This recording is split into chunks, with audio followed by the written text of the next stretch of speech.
Guys வந்து பிரியாணி மசாலா வந்து ready பண்ணிருக்கோம். பிரியாணி மசாலா வந்து ரொம்ப அட்டகாசமா டேஸ்ட். இந்த ஒரு மசாலா வந்த போதும் பிரியாணி வந்து பாத்தீங்கன்னா நல்லா ஸ்ட்ரீட்டே வந்து மணக்க வந்து பிரியாணி வந்து ரெடி பண்ணிடலாம். ஸோ அதுக்கு வந்து ஃபர்ஸ்ட் வந்து பாத்தீங்கன்னா நம்ம வந்து சேர்க்க வேண்டியது மிளகு. இது வந்து பாத்தீங்கன்னா மெஷர்மெண்ட் எல்லாம் நான் வந்து உங்களுக்கு வேணும்னா ஃபர்ஸ்ட் கமெண்ட்ல பின் பண்ணிக்கிறேன். மிளகு, ஸோ அதுக்கப்புறம் ஏலக்காய், லவங்கம் எந்தெந்த வந்து பாத்தீங்கன்னா நம்மளுக்கு வந்து கரெக்டா வந்து போட்டு நம்ம சார்டேஜ் பண்ணிக்கலாம். ஸோ வந்து இது வந்து பாத்தீங்கன்னா மெயினா வந்து நம்மளுக்கு ஆயில் ரோஸ்ட் கிடையாது. இது வந்து பாத்தீங்கன்னா ஆயில் இல்லாம ஸோ வந்து அடுப்பு ட்ரை ரோஸ்ட். அடுப்பு வந்து சிம்ல வச்சுட்டேன். ஸோ வந்து இது ஹீட் ஆகணும், லைட்டா வந்து ஹீட் ஆகணும். ஸோ இந்த மெஷர்மெண்ட் தான் வந்து பாத்தீங்கன்னா மெயின் நம்மளுக்கு வந்து இந்த பிரியாணிக்கு. கொஞ்சம் குறையாச்சுன்னா பிரியாணி சாப்பிட முடியாது. ஸோ அந்த மாதிரி டேஸ்ட் வந்து நம்மளுக்கு வந்து கொடுக்கும். இதுல வந்து ஜாதி பத்திரி வந்து பாத்தீங்கன்னா சேர்த்துக்கலாம். நான் வந்து ஜாதி பத்திரி சேர்க்கல, ஜாதிக்காய் வந்து எடுத்திருக்கேன். ஜாதிக்காய் வந்து பாத்தீங்கன்னா இங்க ஒரு முழு காய் எடுத்திருக்கேன். இதை தட்டி சேர்த்துக்கலாம். இது வந்து பாத்தீங்கன்னா ரோஸ்ட் நம்ம வந்து பண்ண வேண்டாம், ஹீட் பண்ண வேண்டாம்.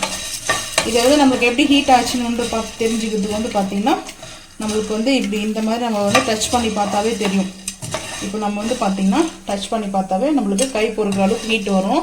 ஸோ இந்த ஏலக்காய்லாம் லைட்டா ஹீட்டு, ரொம்ப வந்து ஹீட் வந்து பாத்தீங்கன்னா அதிகமாக வைக்க வேண்டாம். ஏலக்காயோடைய அந்த ஸ்மெல்லு மாறிடும். ஸோ இப்போ வந்து பார்த்தீங்கன்னா இது லைட்டாக வந்து சாட்டேஜ் பண்ணியாச்சு. சேர்த்துக்கலாம். சவுண்டு கேட்குறதுலாம் இந்த மாதிரி சவுண்டு கேட்கணும். சவுண்டு கேட்குற மாதிரி அந்த அளவுக்கு கொஞ்சம் ட்ரை ரோஸ்ட் பண்ணி எடுத்துருக்கோம். ஸோ இப்போ வந்து பார்த்தீங்கன்னா சோம்பு ஒரு பவுல் எடுத்துருக்கேன். ஸோ அதோட சேர்த்து கசகசா வந்து மீடியமாக சேர்த்துக்கணும், கொஞ்சம் கூட வந்து சேர்க்கக்கூடாது. இப்போ வந்து ஜீரகம் வந்து பார்த்தீங்கன்னா அதுவும் வந்து நான் லிமிட்டாக தான் எடுத்திருக்கேன். ஜீரகம் வந்து பார்த்தீங்கன்னா டைட்டிஷன் ஆகிறதுக்காக, பிரியாணி சாப்பிட்டு நம்மளுக்கு டைட்டிஷன் ஆகாது இருக்கும் இல்லையா. ஸோ உடனே வந்து நம்மளுக்கு வந்து பார்த்தீங்கன்னா டைட்டிஷன் ஆகணும். ஸோ அதனால தான் வந்து சீரகம் எடுத்திருக்கேன். ஓமமும் நாங்கள் சேர்ப்போம்.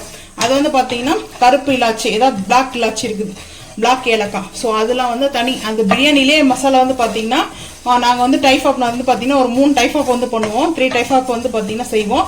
ஸோ அதில் வந்து இதில் ஒன்று தான். ஏன்னா வந்து பார்த்தீங்கன்னா இதில் ஓமம் வராது, பிளாக் எலாச்சியும் வராது. ஸோ வந்து பார்த்தீங்கன்னா நம்மளுக்கு அப்படியே நம்ம போட்டு கொஞ்ச நேரத்தில் நம்மளுக்கு ஷார்டேஜ் ஆகுறது பார்த்தீங்கன்னா நம்மளுக்கு தெரியும். ஸோ அந்த ஹீட் ஆயிடுச்சுன்னா டக்குன்னு வந்து நம்ம மாற்றிக்கணும். ரொம்ப வந்து இந்த ஹீட் ஆகி படப்படன்னு வெடிக்கிற அளவுக்குலாம் நம்மளுக்கு வந்து வச்சோம்னா நம்ம பிரியாணி சாப்பிட முடியாது. ஸோ இப்போ லைட்டாக அப்படியே ஷார்டேஜ் பண்ணி எடுத்தாச்சு. ஸோ ஃபஸ்ட்டு மெயின் இன்க்ரெண்ட் வந்து நம்ம இந்த மாதிரி எடுத்துக்கலாம். ஸோ அதுக்கப்புறம் வந்து பார்த்தீங்கன்னா சினமன்லேயே வந்து பார்த்தீங்கன்னா இந்த சுருள் சினமன் இருக்குல்லையே, இது எடுத்துருக்கேன். ஸோ இது வந்து ஒரு பவுல் எடுத்திருக்கேன். ஸோ ஆக்சுவலாக இந்த சினமன் வந்து பார்த்தீங்கன்னா பெரிய சினமன் எடுத்திருக்கேன்.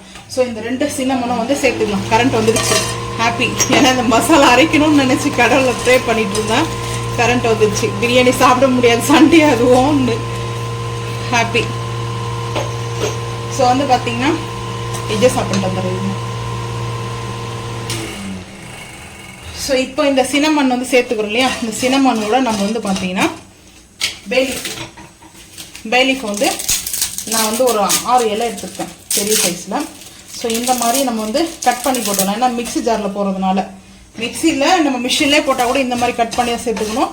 ஸோ இப்போ நான் இங்கே மட்டும் வந்து பார்த்தீங்கன்னா ஹை ஃப்ளேம் பண்ணியிருக்கேன். ஸோ ஹை ஃப்ளேம் எதுக்காக பண்ணேன்னா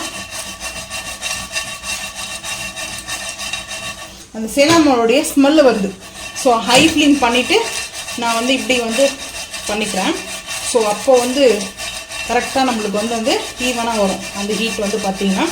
ஸோ ஒரே இடத்துல நம்ம அப்படியே வச்சுன்னா நம்மளுக்கு வந்து பார்த்தீங்கன்னா இந்த மசாலா வந்து பார்த்தீங்கன்னா நம்ம டச் பண்ணி பார்க்கும்போது லைட்டாக ஹீட் ஆகிடணும். ஹீட் ஆகிடுச்சு.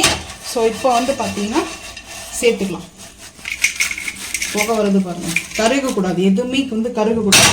ஸோ இப்போ ஃபைனலில் ஸோ இப்போ வந்து பார்த்தீங்கன்னா கல்பாசி. ஸோ கல்பாசி எங்கெங்கேயோ பறக்குது இந்த பூ. கல்பாசி சேர்த்தாச்சு. ஸோ வந்து பார்த்தீங்கன்னா மராட்டி மொக்கு நான் வந்து ஒரு 3 எடுத்திருக்கேன், மராட்டி மொக்கு. ஸோ அதே மாதிரி இது வந்து பார்த்தீங்கன்னா அன்னாச்சி பூ ஒரு 4 எடுத்துருக்கேன், 5 பூ எடுத்திருக்கேன். ஏன்னா வந்து இது வந்து பார்த்தீங்கன்னா லைட்டாக சாட்டேஜ் பண்ணிக்கலாம். மராட்டி மொக்கை உடைச்சிட்டு போடலாம். நம்ம வந்து இந்த இது இருக்கு இல்லையா, அம்மியோ இல்லை வந்து இப்போ சின்ன பூண்டு நசுக்கிறது இருக்கு இல்லையா, அதில் வந்து பார்த்தீங்கன்னா நம்ம இந்த மாதிரி வந்து உடச்சிட்டு சேர்த்துக்கலாம். இப்போ வந்து பார்த்தீங்கன்னா சாட்டேஜ் பண்ணியாச்சு, சேர்த்துக்கிறேன். இது வந்து நம்ம கண்டிப்பாக உடச்சி தான் சேர்க்கணும். 2-3 பார்ட்டாக வந்து ஹீட்டாக இருக்குது, கை சுடுது வந்து பார்த்தீங்கன்னா. ஸோ இப்போ வந்து பார்த்தீங்கன்னா ஃபைனலாக காஞ்சி மிளகாய். இதில் வந்து பார்த்தீங்கன்னா நம்ம வந்து காஷ்மீரி மிளகாய் பவுட்ரு வந்து சேர்ப்போம் நம்ம வந்து பார்த்தீங்கன்னா. ஸோ இப்படி வந்து நம்ம ஹீட் பண்ணிக்கலாம். இந்த மிளகாயில் வந்து பார்த்தீங்கன்னா காஷ்மீரி மிளகாய் பவுடர் எடுத்திருக்கேன். ஸோ மிளகாவும் நான் எடுத்திருக்கேன். மிளகாய் வந்து பார்த்தீங்கன்னா காரத்துக்கும் இந்த மசாலா போட்டால் மட்டும் போதும். இந்த மசாலா போட்டால் மட்டும் போதும், வேறு எதுவும் நம்ம ஆட் பண்ண தேவையில்லை. ஓன் கரம் மசாலா மட்டும் தாளிப்புக்கு சேர்த்துக்கலாம். ஸோ இப்போ வந்து மிளகாய் வந்து ஆஃப் பண்ணிட்டேன், அடுப்பு ஆஃப் பண்ணியாச்சு. இந்த ஹீட்லேயே இருக்கட்டும். ஏன்னா ஹெவி ஹீட் வச்சோம்னா நம்மளுக்கு அந்த நரி வந்து வீடு ஃபுல்லாக இரும்ப ஆரம்பிச்சிடும். ஸோ வந்து பார்த்தீங்கன்னா ரொம்ப ஹீட் ஆக வேண்டாம். ஸோ இந்த ஹீட்லேயே நம்ம இதை அப்படியே மிக்ஸ் பண்ணிக்கலாம். இந்த நான்ஸ்டிக் அந்த ஹீட் இருக்கும் இல்லையா, ஸோ இதிலே வந்து மிக்ஸ் பண்ணிக்கலாம். மிக்ஸ் பண்ணிவிட்டு ஆற வச்சுட்டு அரைக்கும் போது பார்க்கலாம். அதுக்குள்ளே நம்ம வந்து பார்த்தீங்கன்னா இந்த ஒரு ஜாதிக்காவும் அதுக்கப்புறம் வந்து பார்த்தீங்கன்னா மராட்டி மொக்கு, இது ஒரு 2 மட்டும் வந்து பார்த்தீங்கன்னா கொஞ்சம் உடச்சி எடுத்துக்கலாம். டேஸ்ட் வந்து பார்த்தீங்கன்னா அல்டிமேட்டாக இருக்கும். இதில் வந்து நம்ம சின்ன சின்ன திங்ஸ்லாம் வந்து பார்த்தீங்கன்னா சீரகம், சோம்பு இதெல்லாம் வந்து பார்த்தீங்கன்னா தனித்தனியாக சாட்டேஜ் பண்ணிட்டோம். ஏன்னா ரொம்ப இப்போ இந்த மாதிரி இது வந்து கொஞ்சம் பெரிய திங்ஸாக இருக்குதுல்ல, பெரிய கொஞ்சம் காஞ்ச மிளகாய் இது கூட சேர்த்து வந்து பார்த்தீங்கன்னா பெருசாக நம்ம வந்து ஏலக்காய், முந்திரி இதெல்லாம் வந்து சேர்க்கக்கூடாது. தனித்தனியாக வந்து சேர்த்து நம்ம இதை இந்த மாதிரி வந்து சேர்த்து பாருங்கள், டேஸ்ட்டு சூப்பராக வரும். அதே மாதிரி கருகாமல் கரெக்டாக வரும் நம்மளுக்கு வந்து இந்த மசாலா ரெடி ஆகும். ஸோ வந்து பார்த்தீங்கன்னா இப்போது அந்த கலகலன்னு சவுண்டு ஈட்டு ஏறிச்சு. ஸோ இதை ஆறட்டும். ஃபைனலாக இது ஆறினதுக்கப்புறம் வந்து பார்த்தீங்கன்னா அதுக்கப்புறம் நம்ம அரைக்கும் போது பார்த்துக்கலாம் வாங்க.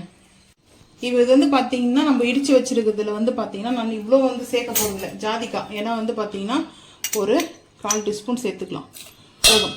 இடித்து வச்சுக்கிறது அவ்வளோதான். ஒரு ஜாதிக்காய் எடுத்து வச்சேன். ஸோ அதுக்கப்புறம் வந்து பார்த்தீங்கன்னா மராட்டி மொக்கு இதை அப்படியே சேர்த்துக்கலாம். அதுக்கப்புறம் நம்ம வந்து இந்த வறுத்து சாட்டேஜ் பண்ணோம் இல்லையா, இந்த மாதிரி நல்லா சவுண்டு கேட்கணும், கலகலன்னு சவுண்டு வரணும். ஸோ இப்போ வந்து பார்த்தீங்கன்னா கொஞ்சம் இதில் வந்து காஞ்சி மிளகாவும் பார்த்தீங்கன்னா நல்ல சவுண்டு கேட்கணும். பாருங்கள், இது வந்து அரைச்சிட்டு வந்துடணும். அரைச்சிட்டு பார்த்துக்கலாம் வாங்க. காஷ்மீரி மிளகாய் பவுடர் வந்து பார்த்தீங்கன்னா ஒரு 2 ஸ்பூன் வந்து சேர்த்துக்கிறேன். ஏன்னா அதுக்கப்புறம் நம்ம மிளகாய் தூளோ வேறு எதுவும் வந்து சேர்க்க வேண்டாம் பிரியாணிக்கு.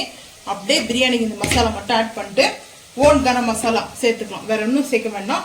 ஸோ இப்போ வந்து பார்த்தீங்கன்னா ஃபஸ்ட்டு குறைன்னு அரைச்சிட்டு அதுக்கப்புறம் வந்து மிளகாய் தூள் வந்து காஷ்மீர் மிளகாய் பவுடர் வந்து சேர்த்துருக்கேன். இப்போ இது சேர்த்து மொத்தம் அரைச்சிட்டு வந்துட்டு ஃபைனலாக பார்த்துக்கலாம் வாங்க. எல்லாம் சேர்த்து வந்து பார்த்தீங்கன்னா நம்மளுக்கு வந்து ஒரே ஜாரில் தான் வந்துச்சு. எத்தனை பொருள் சேர்த்து மொத்தம் நீங்களே சொல்லுங்கள் பார்ப்போம். 14 பொருள். காஷ்மீரி மிளகாய் பவுடரோடு சேர்த்து 14. ஸோ வந்து நல்லா இந்த மாதிரி அரைப்பட்டாச்சு பிரியாணி மசாலா. இந்த ஒரு மசாலா இருந்தால் போதும், பிரியாணி தெரு மணக்க பிரியாணி வாசனை சூப்பராக இருக்கும். அது இல்லாமல் பிரியாணிக்குன்னு இந்த மசாலா வந்து நம்மளுடைய ஃபேவரெட்டு. ஸோ இதில் வந்து இன்னும் டைப் ஆஃப் இருக்குது, நம்ம வந்து செஞ்சு வந்து காமிக்கிறோம், பார்க்கலாம். ஸோ அடுத்தடுத்த வீடியோவில் வேணும்னீங்கன்னா கமெண்ட் பண்ணுங்கள். இதில் வந்து பிளாக் இலாச்சிலாம் சேர்த்து ஸோ அந்த மாதிரி மசாலா வந்து நம்ம வந்து ரெடி பண்ணிட்டுருக்கோம். வேணுன்றவங்களுக்கு வந்து நாங்கள் வந்து செஞ்சு கொடுக்குறோம். வேணும்னா கமெண்ட் பண்ணுங்கள், நாங்கள் வாட்ஸ்அப் நம்பர் தரோம். ஸோ வந்து பார்த்திங்கன்னா இந்த மசாலா வந்து நம்ம ரெடி பண்ணியாச்சு. இது கொஞ்சம் நேரம் ஆறணும். ஸோ நான் எதுக்காக இப்படி வச்சுருக்கேன்னா கொஞ்சம் ஆற வச்சு தான் நிறுத்தி வைக்கணும். இப்போ நம்ம வந்து பிரியாணிக்கு வந்து செஞ்சிட்ருக்கோம், சிக்கன் பிரியாணி செஞ்சிட்ருக்கோம். இன்றைக்கி சண்டே இந்த மசாலாவை அரைச்சிட்டு தான் வந்து செய்யணுன்ட்டு தான் ரெடி பண்ணிட்டுருக்கோம். ஸோ வந்து ஃபைனலாக இதுதான். நீங்களும் வேணுன்றவங்க வந்து ஆர்டர் பண்ணிக்கலாம். நீங்களே கூட இதை பார்த்துட்டு இந்த வீடியோ பார்த்து செஞ்சு பார்த்து சாப்பிட்டு பாருங்கள், கமெண்ட் பண்ணுங்கள், சூப்பராக இருக்கும். இந்த வீடியோ பிடிச்சிச்சுன்னா மறக்காம சேனல் வந்து சப்ஸ்கிரைப் பண்ணுங்கள். தேங்க்யூ.